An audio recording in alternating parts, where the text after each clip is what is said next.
Now, we're outside the hospital in Pretoria, where Nelson Mandela's condition remains critical. We'll bring you more on that later.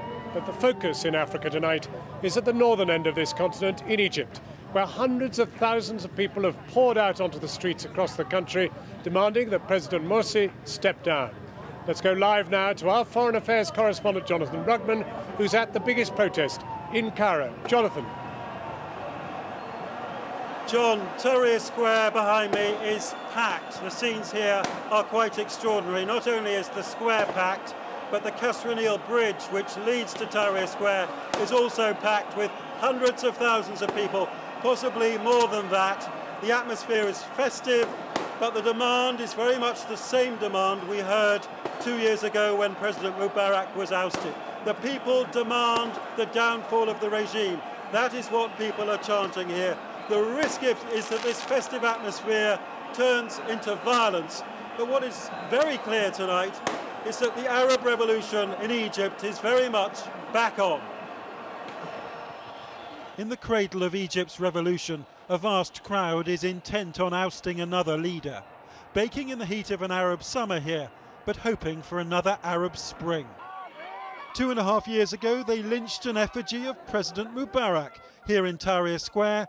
Now it is President Morsi's turn, after just 1 year in the job. And the chants are the same as well. Leave, leave, they shout, deriding him as autocratic and incompetent, as poverty, unemployment, inflation and debt all continue to worsen. If scenes like this are giving you a sense of déjà vu, well, they are for many Egyptians as well.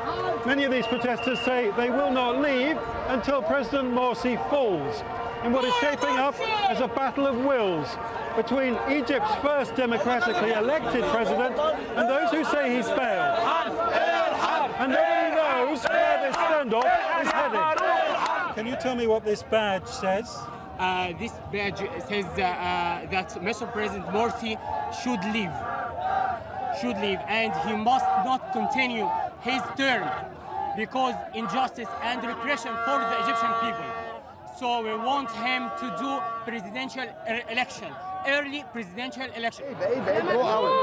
A year ago, Morsi won 51% of the vote. Now it's claimed that 22 million signatures have been gathered against him. Not the kind of powerful shepherd Egypt's used to, but lampooned as a sheep who doesn't know where he's going. Aren't you worried that by having these protests, you could invite the army to intervene again in Egypt? Yeah, we need him. We need the army. We need it. The army is better than the president. Across town, these are the president's supporters, also claiming to defend Egypt's revolution. Give Morsi a chance, they say. Any president came through election will not solve all the problem through one year. They are armed with sticks and clubs and fridge doors serving as shields in case rival protesters come too close. We are the revolution, they chant. 7 more years for Morsi. We are here on the battlefield. The spokesman for the once banned Muslim Brotherhood fearing that if the ballot box isn't respected, dictatorship will return. Egypt chose to end its dictatorship, to end the rule by force, to end the rule by complicit compulsion. Now the choice is the ballot box through electoral processes. If someone has a problem with that someone should engage in the political system rather than try to force their opinion on the people. So Egypt's divisions erupting on its streets once again. At best, a recipe for political paralysis. At worst, a return to bloodshed and chaos.